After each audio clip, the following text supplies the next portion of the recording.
In this video, we will be discussing some important MCQs based on journal and ledger. इससे पहले हमने अभी तक basics of accounting and accounting equation के ऊपर कुछ MCQs डिस्कस किए थे। तो आज का जो हमारा सेशन है ये बहुत इंपॉर्टेंट होने वाला है बिकॉज जर्नल से आपको रूल्स के ऊपर बहुत सारे क्वेश्चंस FAA में पंचायत अकाउंट असिस्टेंट में पूछे गए हैं। तो अगर आपका जर्नल पे अच्छा होल्ड है, रूल्स ऑफ जर्नल जो हैं उन पे आपका अच्छा होल्ड है, तो ऐसे क्वेश्चंस आपको सॉल्व करने में कोई भी प्रॉब्लम नहीं होगी एग्जाम में। ठीक है, तो चलिए आज का सेशन हम स्टार्ट करते हैं। फर्स्ट क्वेश्चन देखते हैं, that is debit the receiver credit the giver. Debit the receiver credit the giver holds true for. अब देखिए कभी कभी क्या होता है, क्वेश्चन की लैंग्वेज इस तरह की डिज़ाइन की जाती है कि हमें लगता है कि हमने ये क्वेश्चन कभी देखा ही नहीं और ये पूछ क्या रहा है। सबसे इंपॉर्टेंट होता है एग्जाम में क्वेश्चन की लैंग्वेज को डिसाइफर करना। ठीक है, तो यहाँ पे हमसे क्या पूछ रहा है, देखिए अकाउंटिंग के अगर आपको पता होगा 3 टाइप्स के रूल होते हैं, दैट इज पर्सनल अकाउंट का रूल है, real account and nominal account. तो जो हमारा पर्सनल अकाउंट है वो क्या कहता है, debit the receiver credit the giver. तो पर्सनल अकाउंट में हमारे क्या आते हैं, इंडिविजुअल्स। और रियल अकाउंट क्या कहता है, debit what comes in credit what goes out. Nominal account कहता है debit all losses and expenses credit all gains and incomes. तो ये कह रहा है कि debit the receiver credit the giver holds true for which of these. So the right answer is personal account. ठीक है, चलिए नेक्स्ट क्वेश्चन पे जाते हैं। In case of bad debts which account is credited. अब देखिए सबसे पहले बैड डेट समझते हैं क्या होता है। जब हम बैड डेट्स की बात करें, अब डेट्स क्या है, जिन्होंने आपके पैसे पे करने हैं। ठीक है, बिजनेस बिजनेस में जो भी डेटर्स होंगे उन्हें हम डेट्स क्या देते हैं। अब कुछ गुड डेट्स होंगे जिन्होंने आपके पैसे पे कर दिए, कुछ बैड डेट्स होंगे जिन्होंने आपके पैसे पे नहीं किए। ठीक है, लेकिन अब बिजनेस पॉइंट ऑफ व्यू से देखिए बैड डेट क्या है। सपोज करो मिस्टर ए ने आपके 10,000 देने थे। ठीक है, और उसमें से अभी तक आपको सिर्फ 6,000 मिले, तो रह कितना गया, 4,000। तो आपको लगता है ये जो मेरा पैसा है ये वापस आएगा नहीं।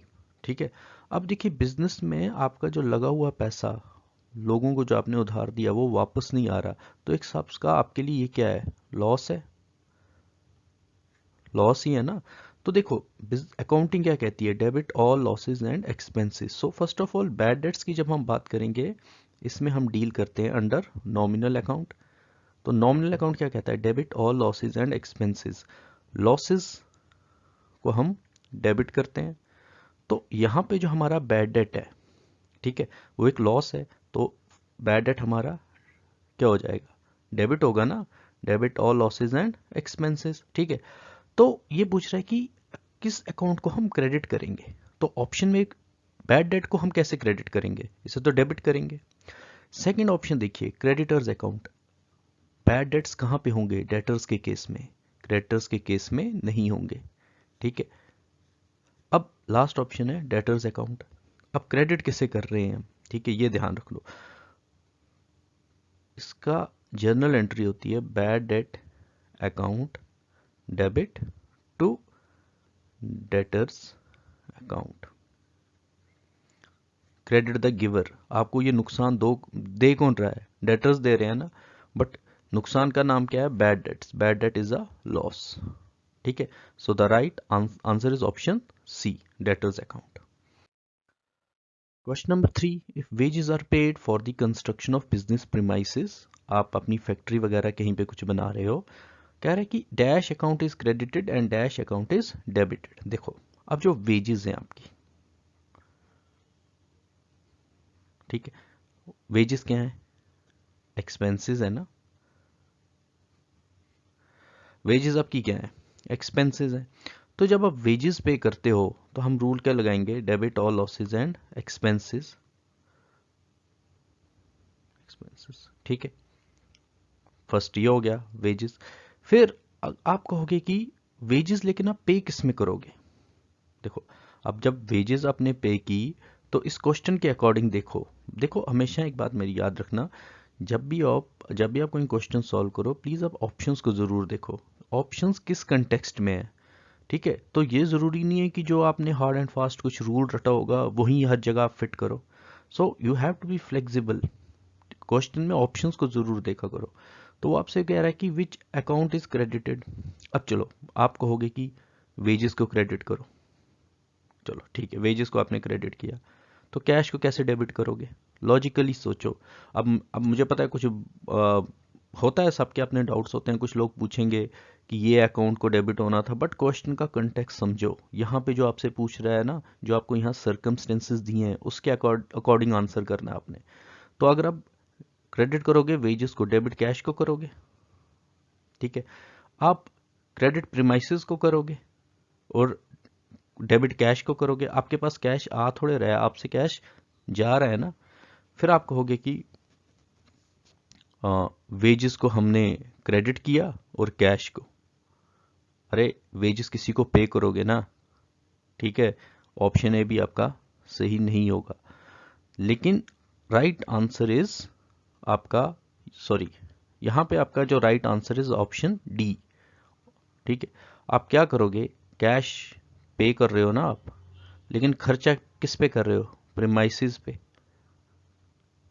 और एज पर IFRS international financial reporting standard, जब भी आप वेजेस इनकर खर्चा इनकर करते हो किस पे, प्रीमाइसेस पे या इंस्टॉलेशन ऑफ मशीनरी पे, that becomes a part of capital expenditure. तो आप यहाँ पे कैपिटल एक्सपेंडिचर कर रहे हो, प्रीमाइसेस क्रिएट किया आपने, ठीक है, इसे आप डेबिट करोगे और आप पे क्या कर रहे हो, cash. So right answer is option D. Question number 4 देखते हैं, for which of the following is a ledger account prepared. देखो सबसे पहले क्या होता है, ट्रांजैक्शन। ट्रांजैक्शन से क्या बनता है, जर्नल। और जर्नल से क्या बनता है अगर देखा जाए, लेजर। ट्रांजैक्शन, आप कोई बिजनेस में आपने ट्रांजैक्शन की, बिजनेस स्टार्टेड, या आपने कोई उधार गुड्स परचेज की है, ठीक है, फिर आप उसे क्या करते हो, जर्नलाइज करते हो। आप जर्नल्स कैसे बनाते हो, क्रोनोलॉजिकल ऑर्डर में। ठीक है, बाद में जर्नल्स बना के आप जर्नल से क्या बनाते हो, लेजर। सो आपसे क्या पूछ रहा है कि ledger from which of the following is a ledger account prepared. Transaction से बनता है, ट्रांजैक्शन से जर्नल बनती है, so ledger is prepared from journal entries. तो हमारा जो नेक्स्ट क्वेश्चन देखते हैं, date is an account is having debit balance. कोई अकाउंट है जिसका हमारे पास बैलेंस क्या आ रहा है, डेबिट। जैसे आपको पता होगा कि फॉर एग्जांपल ये आपका डेबिट साइड होता है, ये आपका क्रेडिट साइड होता है। ठीक है, अभी आपसे पूछ रहा है कि N account is having debit balance, means कि उसका डेबिट बैलेंस आ रहा है, मतलब कि debit side is greater than credit side.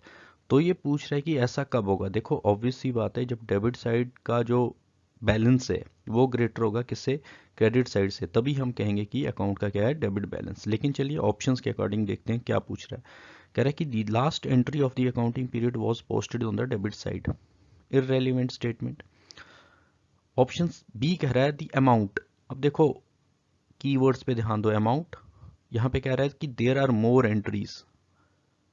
ठीक है, अब कुछ बच्चे बोलेंगे ऑप्शन सी, मैं बोलूंगा बिल्कुल नहीं, ऑप्शन सी कैसे होगा। आप मुझे एक बात बताइए, अगर मैं कह रहा हूँ there are more entries on the credit side, on the debit side, चलो डेबिट साइड में हमने 11 एंट्रीज की और एक एंट्री का अमाउंट है 500 एवरेज, तो टोटल बैलेंस कितना हुआ 5500। क्रेडिट साइड में सिर्फ 3 एंट्रीज हैं, कितनी, 3 एंट्रीज, और एक एंट्री का अमाउंट है 2500, तो कितना हो गया 7500। तो बताओ, number of entries are not relevant, there are more entries, so don't get carried away with this word more entries. More entries से क्या होगा, उनका अमाउंट कम होगा अगर, फिर so the right answer is option B, the amount of debit exceeds the amount of credit, that's the relevant। तो please इन चीजों पे ध्यान दिया करो कि ये पूछ क्या रहा है, don't get carried away just like कि ये आपको ठीक लग रहा है, लेकिन वर्ड कीवर्ड पे ध्यान दो। आइए अब देखते हैं हमारा क्वेश्चन नंबर 6 क्या कह रहा है कि मिस्टर ए ने क्या किया, कैश डिस्काउंट फर्म डी से ली। इनको फर्म डी ने कहा हम आपको कैश डिस्काउंट देते हैं, ठीक है, आप क्या करो, आप हमें इमीडिएट पेमेंट कर दो। ठीक है, बिल्कुल सब क्लियर है। तो मिस्टर ए ने क्या किया, एक चेक फर्म डी के नाम पे इन्होंने चेक बनाया और फर्म डी को चेक दे दिया। तो सबसे पहले आप मुझे बताओ, लेकिन सेकंड कह रहा है कि his payment was decline due to cheque being dishonoured, cheque dishonoured हो गया। What will be the journal entries in both the cases in the books of firm D. अब देखो, फर्म डी के पॉइंट ऑफ व्यू से पूछा है मैंने, mister A के रेलिवेंट्स यहाँ पे कुछ नहीं है। ठीक है, तो क्लियर, आप एक बात दिमाग में रख लो कि मैं आपसे पूछ रहा हूँ कि फर्म डी अपनी बुक्स में इसको कैसे रिकॉर्ड करेगा। अब देखो, सबसे पहले क्या हो रहा है, फर्म डी ने डिस्काउंट अलाउ किया। डिस्काउंट क्या है फर्म के लिए, एक हिसाब से लॉस ही है ना। किसको दिया, टू मिस्टर ए को। ठीक है, वहां से मिस्टर ए ने बदले में क्या दिया होगा, बदले में डेफिनेटली चेक दिया होगा। तो हमने क्या किया, जो मिस्टर ए ने हमें चेक दिया वो हमने बैंक में जमा करा दिया टू मिस्टर ए। फिर लेकिन बाद में हमें पता चला कि ये तो जो चेक इन्होंने दिया था ये डिसऑनर हो गया है। अब मुझे एक बात बताओ, तो मिस्टर ए का जो चेक है वो डिसऑनर हो गया, सो दोबारा से मिस्टर ए हमारे लिए क्या बन गए, डेबिट एसेट बन गए ना। सो हम इन्हें क्या कर देंगे, डेबिट कर देंगे, क्योंकि मिस्टर ए हमारे लिए एसेट बन गए। टू क्रेडिट द गिवर, दे कौन रहा है आपको, बैंक ने वापस किया। ठीक है, और साथ में आपको याद रखना है कि आपने जो डिस्काउंट मिस्टर ए को दी थी अब आप उसका रिवर्सल करोगे, मींस कि जो डिस्काउंट है वो नलीफाई हो गया, mister A account debit to discount allowed. ठीक है, तो यहां पे आप देखोगे कोई कितनी पार्टीज इन्वॉल्व हुई, बैंक, फर्म और मिस्टर ए, इनके रिवॉल्व हुआ। हाँ, अगर मैंने आपको पूछा कि मिस्टर ए की बुक्स में, तब अलग हो जाता। ठीक है, लेकिन मैं आपसे पूछ रहा हूँ कि फर्म डी की बुक्स में इसे कैसे रिकॉर्ड करोगे। सबसे पहले आप लोग क्या करोगे, सबसे पहले तो आप जो डिस्काउंट आपने अलाउ की वो आपके लिए लॉस है, किसको दी, मिस्टर ए को।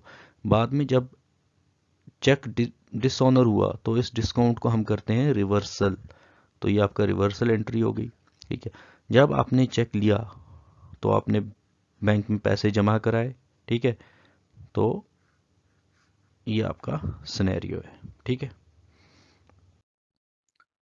Question number 7, ledger is called a book of primary entry, original entry और फाइनल एंट्री। देखो, ओरिजिनल एंट्री की जो बुक होती है that is called journal, right answer is option C, final entry. अब क्वेश्चन नंबर 8 देखते हैं, goods worth ₹5,000 were returned by the buyer, the seller will issue which of the following. अब देखो, ये हो गया हमारे पास मिस्टर, चलो इस बार मिस्टर एक्स लेते हैं और मिस्टर डब्ल्यू, फर्म डब्ल्यू लेते हैं। तो फर्म डब्ल्यू ने मिस्टर एक्स को गुड्स सेल किए थे, ठीक है, ₹20,000 के, लेकिन मिस्टर एक्स ने वो गुड्स रिटर्न कर दिए। अभी वो क्रेडिट डेबिट कुछ नहीं हम डिस्कस कर रहे। तो जब उन्होंने ये गुड्स रिटर्न कर दिए तो जो फर्म है उसके लिए ये क्या बन जाएगा, सेल्स रिटर्न, और मिस्टर एक्स जिन्होंने रिटर्न किए वो क्या कहेंगे इसे, परचेज रिटर्न। तो अब बेसिकली अगर आप देखोगे जो बिजनेसेस होते हैं ना, तो जब आप क्या करते हो, आप उनसे गुड्स मंगाते हो। सपोज करो आपने 1 लाख के गुड्स मंगाए, तो बाद में आपको, चलो एक एग्जांपल से समझते हैं। सपोज करो आपकी एक बुक शॉप है, आपने क्या किया, आपने कोई XYZ बुक्स मंगाई, कोई 50 पीसेस, जिसकी प्राइस है 1000 रुपीज। तो टोटल कितना हुआ, 50 के। तो इसमें से, और ये ईयरली बेसिस पे हर साल नया इसका पब्लिकेशन आता है, ठीक है, ईयरली रिवाइज्ड होता है ये। तो आपकी सिर्फ 40 पीसेस सेल हुई, रह कितनी गई आपके पास 10 पीसेस। सो इसका मतलब आपने क्या किया, 10 बुक्स को पैक किया और वापस भेज दिया किसे, जो फर्म थी W। अब जब इनके पास ये गुड्स रिसीव हुए 10,000 के, तो आपको क्या लगता है कि ये आपको 10,000 का चेक बना के देंगे? देखो, जो रेगुलर बिजनेसेस होते हैं ना, जो पिछले कई सालों से डीलिंग कर रहे हैं, वो ऐसा नहीं करते। वो इसके अगेंस्ट आपको इशू करते हैं क्रेडिट नोट। मतलब कि अगली बार जब आप कोई परचेज करोगे हमसे दोबारा, तो आपका ये बैलेंस हम उसमें एडजस्ट कर देंगे। सो हमेशा याद रखना, जब भी बायर गुड्स को रिटर्न कर रहा है, इस केस में बायर कौन है, मिस्टर एक्स, तो फर्म कौन है, W। फर्म W है ना, तो फर्म W क्या इशू करेगी, क्रेडिट नोट, किसे, मिस्टर एक्स को। ऐसे फिनोमेना होता है। सो हमेशा याद रखना, सेल्स, देखो एक एनालॉजी समझो, sales, sales return credit note, purchase, purchase return debit note. ठीक है, एनालॉजी क्या है, परचेज फिर परचेज रिटर्न, और उस केस में क्या आता है, डेबिट नोट। तो यहां पे क्या आता है, सेल्स, सेल्स रिटर्न और क्रेडिट नोट। ठीक है, हाँ। अब क्वेश्चन नंबर 9 देखते हैं। Identify the correct journal entry in case of discount received. आपने डिस्काउंट रिसीव की, ठीक है। अब एक बात मेरे को बताओ, आपको डिस्काउंट कौन अलाउ करेगा? देखो, बिजनेस के पॉइंट ऑफ व्यू से समझो, आपको आपके क्रेडिटर्स ने आपको आपके क्रेडिटर्स ने डिस्काउंट अलाउ की, लेकिन आपने रिसीव की ना। इन्होंने अलाउ की, बट लेकिन डेटर्स ने क्या की, रिसीव।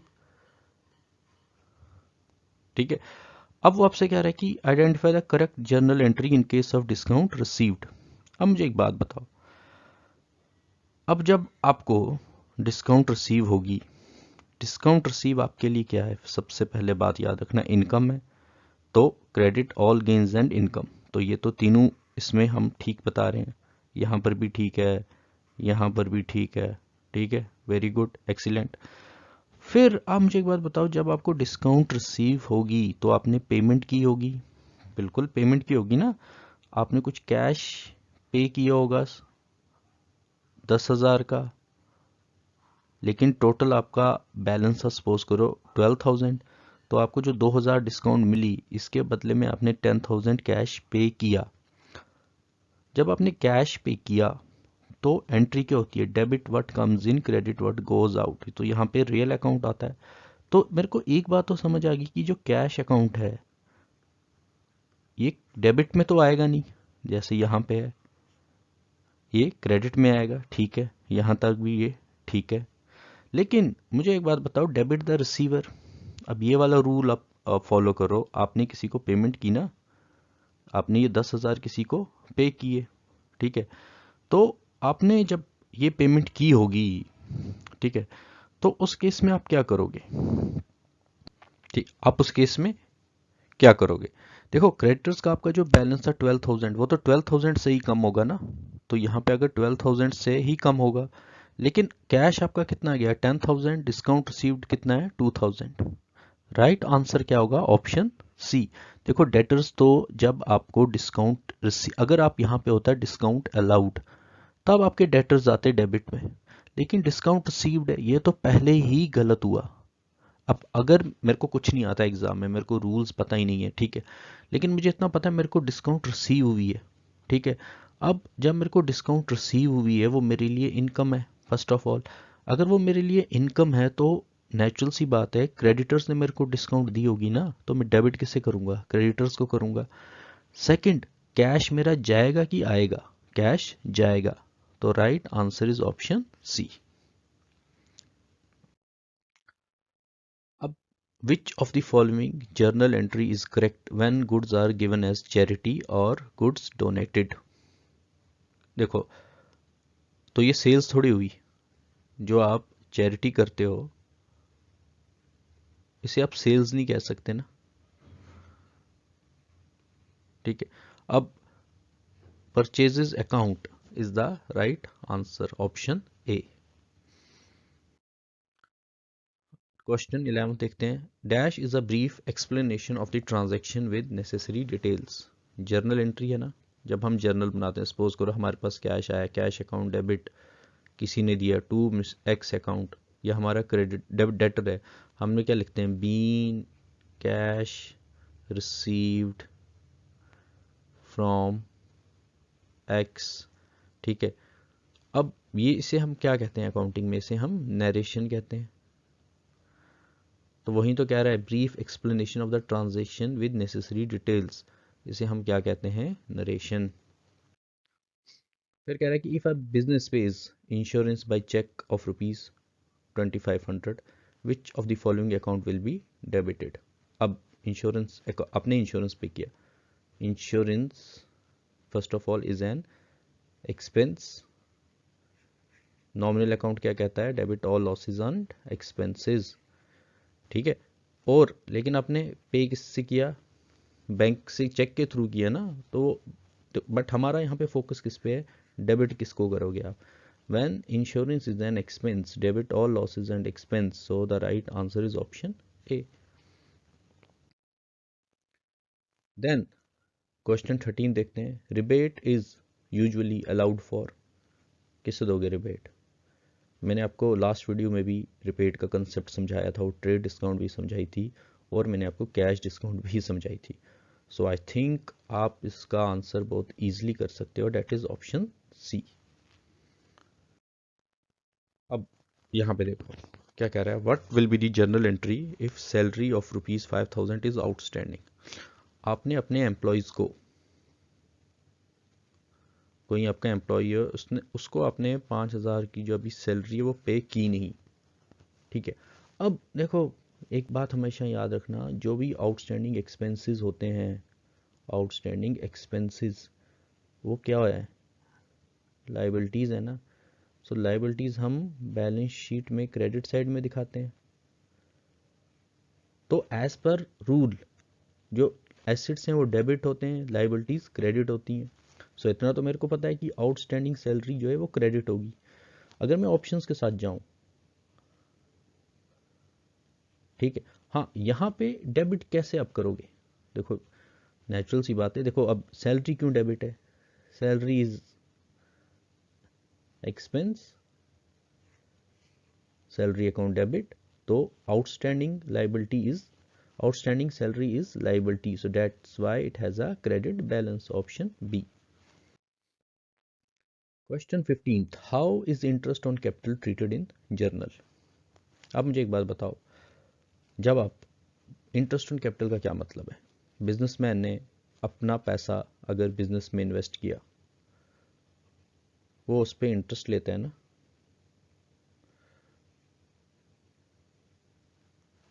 इंटरेस्ट ही लेता है वो उस पर। लेकिन देखो owner and business are two separate identities. ठीक है, ओनर ने बिजनेस को पैसा दिया और बिजनेस ओनर को उस पर क्या पे कर रहा है, इंटरेस्ट पे कर रहा है ना। लेकिन इस ओनर की जो इक्विटी है वो इस इंटरेस्ट इनकम की वजह से इंक्रीज भी हो रही है। ठीक है, owners equity is a part of capital, right. अब आपसे पूछा है कि जब आपने क्या किया, इंटरेस्ट ऑन कैपिटल आपने प्रोवाइड किया, तो उसकी जनरल एंट्री कैसे होगी। आप मुझे एक बात बताओ, इंटरेस्ट ऑन कैपिटल अकाउंट, आप debit all losses and expenses, it's an expense. ठीक है, तो आप क्या करोगे, interest on capital account is debited and capital account is credited, right answer is option B. Which of the following is the correct adjustment entry, which of the following is the, which of the following is the correct adjustment entry for closing stock। ठीक है, closing stock account debit, आप closing stock कहाँ, trading account में दिखाते हो ना, तो P and and की बात नहीं, right answer is option A. What will be the journal entry if depreciation is charged on furniture? First of all, what is depreciation? It's an non-cash expense. So non-cash expenses को हम क्या करते हैं? Expenses are debited. देखो यहाँ पर तो ठीक है, depreciation account debit, depreciation account debit, depreciation account debit. अब कैश का जब इन्वॉल्वमेंट ही नहीं है तो कैश होगा नहीं। गुड्स पे देखो, गुड्स पे कभी डेप्रिसिएशन नहीं होती, डेप्रिसिएशन होती है एसेट पे। तो यहाँ पे जब नाम दिया हुआ है आपको furniture, so debit all losses and expenses up to furniture account. अब ये आपसे क्वेश्चन नंबर 18 क्या पूछ रहा है, if K enterprises pays sundry expenses for postage and convenience of ₹200, then while passing a journal entry which of the following account is debited. अब मुझे एक बात बताओ, सबसे पहले व्हाट इज सन्ड्री एक्सपेंस। अब छोटे छोटे एक्सपेंसेस सपोज करो आपका 10 रुपये का खर्चा हुआ, कहीं आपका 50 का खर्चा हुआ, कहीं आपका 300 का खर्चा हुआ, ठीक है, जिनका मतलब जब आप क्लब करके देखोगे अमाउंट बहुत ज़्यादा बहुत बड़ा भी नहीं होता, लेकिन अगर आप उसको इंडिविजुअली देखोगे ऐसे 100, 10, 5, 15, 20, सो आप कहते हो इसको बेटर है मैं अमेलगमेट कर दूं किसमें, सन्ड्री एक्सपेंसेस में। सो जितने भी आपके छोटे मोटे एक्सपेंसेस होते हैं, अब जैसे आपने सुना होगा सन्ड्री डेटर्स, ठीक है, जहाँ पे आपके डेटर्स का अमाउंट काफ़ी स्मॉल है, जैसे कोई आपका 500 रुपये देने हैं, किसी ने आपके 300 देने हैं, ठीक है, इस तरह से आपके 20 डेटर्स हैं। अब आप क्या करते हो कि instead of writing 20 different names आप उसको क्लब कर देते हो सन्ड्री डेटर्स में, मीन्स बहुत सारे। तो अब सन्ड्री एक्सपेंसेस हमने क्या किया, सन्ड्री एक्सपेंसेस पे किए किसके लिए, पोस्टेज और कन्वीनियंस के लिए। अब ये कह रहा है कि किस अकाउंट को डेबिट करोगे, सो the right answer is option ए, आप सन्ड्री एक्सपेंसेस अकाउंट को ही डेबिट करोगे, क्योंकि हम इंडिविजुअल अकाउंट की यहाँ मेंटेनेंस की बात ही नहीं कर रहे, हमने उनको मिक्स कर दिया है किसके अंदर, सन्ड्री एक्सपेंसेस के अंदर। तो क्वेश्चन नंबर 19 देखते हैं, how is income received in advanced treated in journal, or what will be the journal entry in case of income received in advance. So first of all आप समझो what is income received in advance, it's a liability। हाँ, अगर मैं कहूँ कि income accrued income की अगर मैं बात करूँ, किसकी बात करूँ, एक्रूड मीन्स की इनकम आपने अर्न कर चुके हैं बट आपने रिसीव नहीं की, आपने जो इनकम अर्न की है बट आपने रिसीव अभी नहीं की, that is asset. So what we do with liabilities, liabilities have a credit balance, ठीक है, तो इसका मतलब कि यहाँ पे जो मेरा क्रेडिट में आएगा to income received in advance account, लेकिन respective expense that is income account debit. तो इस केस में हमारा इनकम रिसीव्ड इन एडवांस क्या है, हमारे लिए लाइबिलिटी हुई ना, तो रिस्पेक्टिव एक्सपेंस का नाम क्या है, income account, right answer is income account debit या concerned income account debit to income received in advance, ठीक है, that's the right answer. When the number of accounts to be debited or credited is more than one, अब suppose करो मैंने आपने क्या किया, आज सपोज करो डे अब 17 दिसंबर 2023, आपने क्या किया, आपने सेम डे पे गुड्स भी परचेज किए,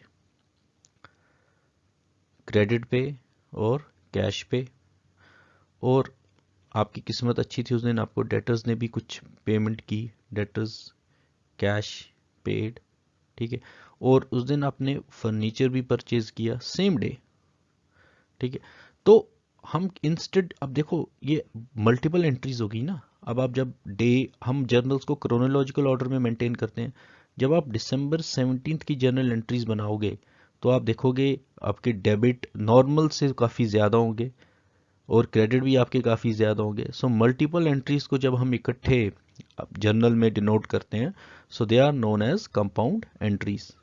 नॉर्मल एंट्री क्या होती है, सपोज करो आपने गुड्स परचेज किए कैश पे, cash account debit to mister x, लेकिन आपने इस तरह से मल्टीपल ट्रांजैक्शंस एक दिन में की, सो उस केस में जब ऐसा सिनेरियो उसे कहते हैं कंपाउंड एंट्री, ठीक है। So thank you very much and stay blessed।